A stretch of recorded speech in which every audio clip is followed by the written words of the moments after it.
ప్రెగ్నెన్సీలో కిడ్నీస్ మీద ఏమైనా ఎఫెక్ట్ ఉంటుందా? ఈ టాపిక్ గురించి ఈరోజు మాట్లాడుకుందాం. సో జనరల్గా ఏంటంటే ప్రెగ్నెన్సీలో బ్లడ్ ఫ్లో అనేది ఇంక్రీజ్ అవుతుంది అనమాట. అండ్ న్యాచురల్గానే మనకి కిడ్నీస్ మీద ఎక్స్ట్రా ఎఫెక్ట్ అనేది పడుతుంది. సో ప్రెగ్నెన్సీలో యూరిన్ ఇన్ఫెక్షన్స్ కానీ ఇలాంటివి ఏం రాకుండా చూసుకోవడం అనేది చాలా ఇంపార్టెంట్. అండ్ కిడ్నీ మీద ఎక్కువ ఎఫెక్ట్ ఎప్పుడు పడుతుంది మేడం అని అంటే, కొంతమంది ప్రెగ్నెంట్ ఉమెన్కి ప్రెగ్నెన్సీలో బీపీ అనేది వచ్చే ఛాన్స్ ఉంటుంది అనమాట.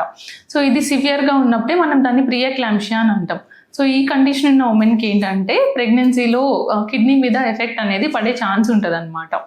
సో ఎవరికైనా ఈ ప్రియక్లాంప్షియా అనేది కనుక ఉంటే రెగ్యులర్గా డాక్టర్తో కన్సల్ట్ అయ్యి చెకప్స్ చేసుకోవడము, రీనల్ ఫంక్షన్ టెస్ట్ అనేవి చేసుకోవడము, బీపీ అనేది కంట్రోల్లో ఉంచుకోవడం అనేది చాలా ఇంపార్టెంట్.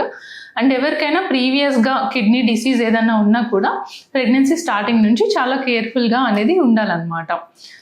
సో ప్రెగ్నెన్సీలో కిడ్నీ మీద ఎఫెక్ట్ వీటి వల్లే పడుతుందండి. మీకు కనుక బీపీ ప్రెగ్నెన్సీలో డయాగ్నోజ్ అయినా, లేదంటే ఈ ప్రియక్లాంప్షియా అనే కండిషన్ ఉన్నా, లేదంటే ప్రీవియస్గా కిడ్నీ డిసీజ్ ఉన్నా డెఫినెట్గా మీ డాక్టర్తో కన్సల్ట్ అయ్యి రెగ్యులర్గా చెకప్స్ అనేవి చేసుకోండి.